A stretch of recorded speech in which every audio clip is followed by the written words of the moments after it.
നമസ്കാരം, എൻ്റെ പേര് നിതിൻ എഫ് എന്നാണ്. ഞാൻ SUT ഹോസ്പിറ്റലിലെ കൺസൾട്ടൻറ്റ് സൈക്കോളജിസ്റ്റാണ്.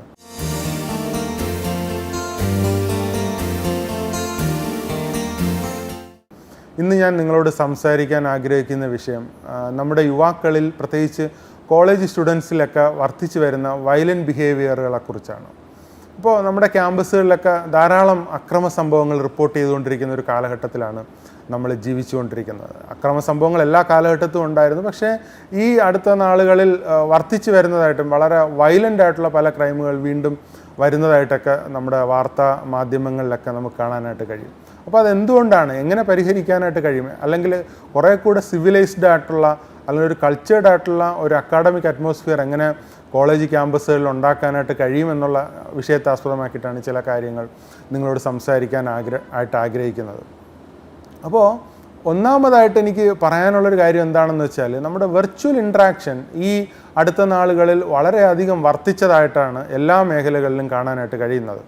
ഇപ്പോൾ മൊബൈലാണെങ്കിലും ഇൻ്റർനെറ്റ് ആണെങ്കിലും സോഷ്യൽ മീഡിയ ആണെങ്കിലും മറ്റ് ഇൻസ്റ്റൻറ്റ് മെസ്സേജിങ് ആപ്പുകളാണെങ്കിലും എല്ലാം വളരെ വ്യാപകമായിട്ട് ഉപയോഗിക്കുകയും നമ്മുടെ സ്ക്രീൻ ടൈമൊക്കെ വളരെ കൂടുതലായിട്ട് വരുന്ന ഒരു കാലഘട്ടത്തിലാണ് ആയിരിക്കുന്നത്. പ്രത്യേകിച്ച് കോവിഡിന് ശേഷം ഈ വെർച്വൽ ഇൻട്രാക്ഷൻ വളരെ കൂടിയിട്ടുണ്ട് എന്നുള്ളതൊരു വസ്തുതയാണ്. അതോടൊപ്പം തന്നെ പാരലായിട്ട് നമ്മുടെ ഫിസിക്കൽ ആക്ടിവിറ്റീസും അതുപോലെ തന്നെ മറ്റ് ഫിസിക്കൽ ഇൻട്രാക്ഷൻസൊക്കെ വളരെ കുറഞ്ഞതായിട്ട് നമ്മൾ മനസ്സിലാക്കിയിരിക്കേണ്ടുന്ന ഒരു വസ്തുതയാണ്. അപ്പോൾ പ്രത്യേകിച്ച് യങ്ങർ ബ്ലഡ് അല്ലെങ്കിൽ യങ്ങർ ജനറേഷൻ അവർ വളരെ ആക്റ്റീവായിട്ടും എനർജറ്റിക്കായിട്ടും ഫിസിക്കലി തന്നെ ഹൈലി എന്തൂസിയാസ്റ്റിക് ആയിട്ടുള്ള ഒരു പീരീഡാണ് അവർ ഈ കോളേജ് ക്യാമ്പസുകളിൽ സ്പെൻഡ് ചെയ്യുന്നത് എന്നുള്ളത് നമ്മളെപ്പോഴും ഓർത്തിരിക്കുക. അപ്പോൾ അതെല്ലാം തന്നെ പ്രോപ്പറായിട്ട് ചാനലൈസ് ചെയ്യപ്പെട്ടില്ലെങ്കിൽ, അവയെല്ലാം തന്നെ ഏറ്റവും എഫക്റ്റീവായിട്ട് യൂസ് ചെയ്തില്ലെങ്കിൽ അത് ഇതുപോലെ ഏതെങ്കിലും അൺഎക്സ്പെക്റ്റഡ് ആയിട്ടുള്ള അല്ലെങ്കിൽ അൺവാണ്ടഡ് ആയിട്ടുള്ള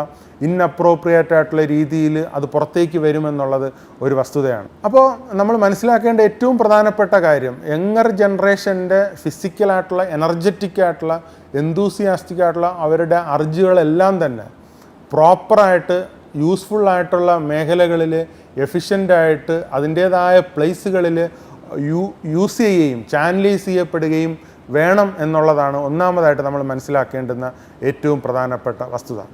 രണ്ടാമതായിട്ട് അറിഞ്ഞിരിക്കേണ്ടുന്ന ഒരു കാര്യം എന്താണെന്ന് വെച്ചാൽ, നമ്മുടെ ക്യാമ്പസുകളിലൊക്കെ തന്നെ വേണ്ടുന്ന സംവാദങ്ങൾ വളരെ കുറവായിട്ടാണ് കാണുന്നത്. മോണോട്ടോണസ് ആയിട്ടുള്ള പ്രൊട്ടസ്റ്റുകളാണ് കൂടുതലും നമുക്ക് കാണാനായിട്ട് കഴിയുന്നത്. അല്ലാതെ രണ്ട് ആശയങ്ങളെ പ്രോപ്പറായിട്ട് സിസ്റ്റമാറ്റിക്കായിട്ട് അല്ലെങ്കിൽ ഫിലോസഫിക്കലായിട്ടുള്ള ഡിസ്കഷൻസോ ഡിബേറ്റുകളോ ഒന്നും തന്നെ നമ്മുടെ ക്യാമ്പസുകളിൽ കാണുന്നില്ല. പകരം വെറും ഇമോഷണലായിട്ടുള്ള വികാരപരമായിട്ടുള്ള മുദ്രാവാക്യങ്ങളും പ്രൊട്ടസ്റ്റുകളും ഒരു തരത്തിൽ ഇൻ്റലക്ച്വലി വാലിഡ് അല്ലാത്തതും റാഷണൽ അല്ലാത്തതുമായിട്ടുള്ള കാര്യങ്ങൾക്ക് പുറകെയാണ് പല ക്യാമ്പസുകളിലും അവരുടെ പ്രധാനപ്പെട്ട പ്രൊട്ടസ്റ്റുകളൊക്കെ മൂവ് ചെയ്യുന്നത് തന്നെ. ഞാൻ ഈ അടുത്ത കാലത്ത് ഒരു ക്യാമ്പസിൽ പോയപ്പോൾ അവിടെ വലിയ പ്രൊട്ടസ്റ്റ് നടക്കുകയാണ്. വലിയ സ്റ്റേജൊക്കെ കെട്ടി വലിയ രീതിയിലുള്ള ഈ സമരവും ക്യാമ്പയിനും ഒക്കെ നടക്കുകയാണ്. പക്ഷെ അവർ പറയുന്ന കാര്യങ്ങൾ നോക്കിയാൽ ഒട്ടും സയൻറ്റിഫിക്കോ ഒട്ടും റാഷണലോ ഒരു തരത്തിലും സിസ്റ്റമാറ്റിക് അല്ലാത്ത കാര്യങ്ങളാണ് പറയുന്നത്. ജസ്റ്റ് ഇമോഷൻസിൻ്റെ ബേസിൽ, ഫീലിങ്സിൻ്റെ ബേസിലാണ് അവരെല്ലാം തന്നെ ആശയങ്ങളെ കാണുന്നത് എന്നുള്ളത് വലിയ രീതിയിൽ നമ്മുടെ ജനറേഷനെ തെറ്റായി നയിക്കുന്ന ഒരു തലത്തിലേക്ക് എത്തിക്കുമെന്നുള്ളതൊരു പ്രോബ്ലമായിട്ട് നമ്മളെപ്പോഴും മനസ്സിലാക്കേണ്ട അത്യാവശ്യമാണ്. ആയതിനാൽ ഹെൽത്തി ആയിട്ടുള്ള ലോജിക്കലായിട്ടുള്ള സിസ്റ്റമാറ്റിക് ആയിട്ടുള്ള ഡിബേറ്റുകളും ഡിസ്കഷൻസും നമ്മുടെ ക്യാമ്പസുകളിൽ വ്യാപകമായിട്ട് പ്രോത്സാഹിപ്പിക്കേണ്ടത് അത്യാവശ്യമാണ്. അല്ലാതെ ഞാൻ പറയുന്ന മാത്രമാണ് ശരി, ഞാൻ പറയുന്നതിനെ എതിർക്കുന്നവരൊക്കെ എൻ്റെ ശത്രുക്കളാണ്, അവരെ കായികമായി നേരിടേണ്ടതായിട്ടുണ്ട്.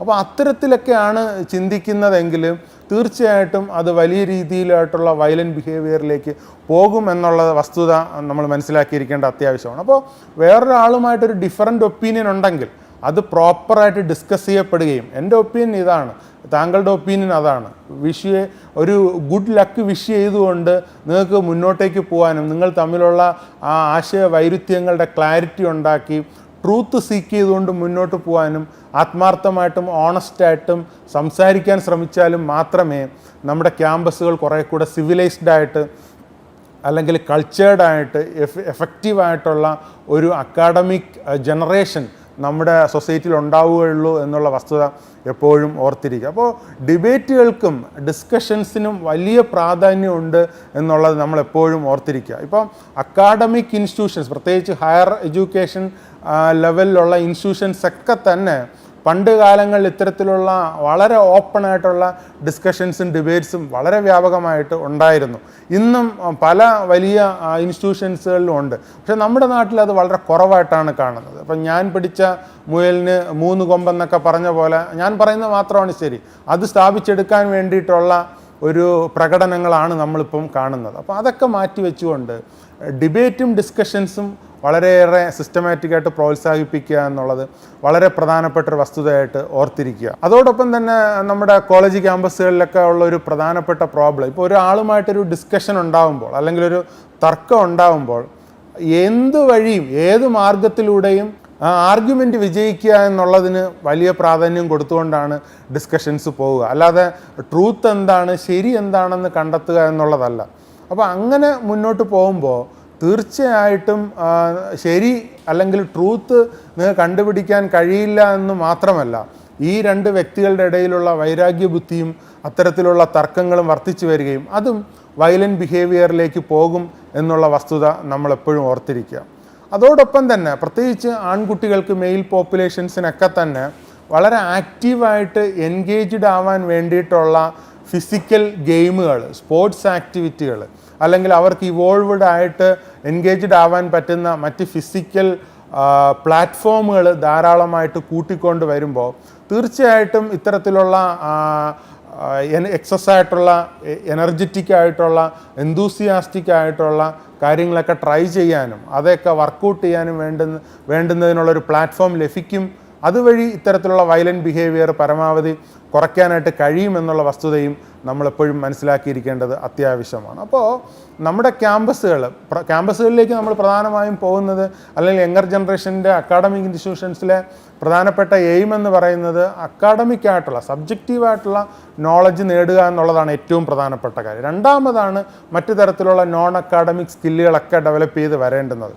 അപ്പോൾ ആ ഒരു പ്രാധാന്യത്തോടെ കാണുകയും അല്ലാതെ ഒരു വെസ്റ്റഡ് ആയിട്ടുള്ള ഇൻട്രസ്റ്റുകൾ അവിടെ ഫുൾഫിൽ ചെയ്യുന്നതിന് വേണ്ടി ട്രൈ ചെയ്യാതിരിക്കുകയും ചെയ്താൽ നമ്മുടെ ഇൻസ്റ്റിറ്റ്യൂഷൻസ് കുറേ കൂടെ സാക്രഡായിട്ട് നിലനിൽക്കുകയും നമ്മുടെ എഡ്യൂക്കേഷൻ സിസ്റ്റം കുറേ കൂടെ ഡെവലപ്ഡ് ആവുകയും അത് ഓവറാൾ നമ്മുടെ സൊസൈറ്റിയെ ലോങ് ടൈമായിട്ട് ഹെൽപ്പ് ചെയ്യുകയും ചെയ്യും എന്നുള്ള വസ്തുത ഓർത്തിരിക്കുക. അപ്പോൾ നമ്മുടെ ആശയങ്ങളാണെങ്കിലും അല്ലെങ്കിൽ നമ്മുടെ പോയിന്റുകളാണെങ്കിലും ഐഡിയ ആണെങ്കിലും യങ്ങർ ജനറേഷനിൽ വേറൊരാളുമായിട്ട് അഭിപ്രായ വ്യത്യാസങ്ങളൊക്കെ ഉണ്ടെങ്കിൽ അത് ഡിസ്കസ് ചെയ്യാനും ഡിബേറ്റ് ചെയ്യാനും അതിനെക്കുറിച്ച് എഫക്റ്റീവായിട്ട് ഉള്ള ഒരു കമ്മ്യൂണിക്കേഷന് വേണ്ടിയിട്ടും ട്രൈ ചെയ്യുകയുമാണ് വേണ്ടുന്നത്. അല്ലാതെ വയലൻ്റ് ബിഹേവിയറിലേക്ക് പോവുക ഒരിക്കലും ആവരുത് എന്നാണ് എനിക്ക് നിങ്ങളെ ഓർമ്മിപ്പിക്കാനുള്ളത്. അപ്പോൾ അങ്ങനെ മുന്നോട്ട് പോകുമ്പോൾ തീർച്ചയായിട്ടും വളരെ ഹെൽത്തി ആയിട്ടുള്ളൊരു ജനറേഷൻ നമുക്ക് നമ്മുടെ സൊസൈറ്റിക്ക് ഹെൽപ്ഫുള്ളായിരിക്കും, ഹെൽത്തി ആയിരിക്കും എന്ന് ഞാൻ നിങ്ങളെ ഓർമ്മപ്പെടുത്തുകയാണ്. Thank you so much. All the best.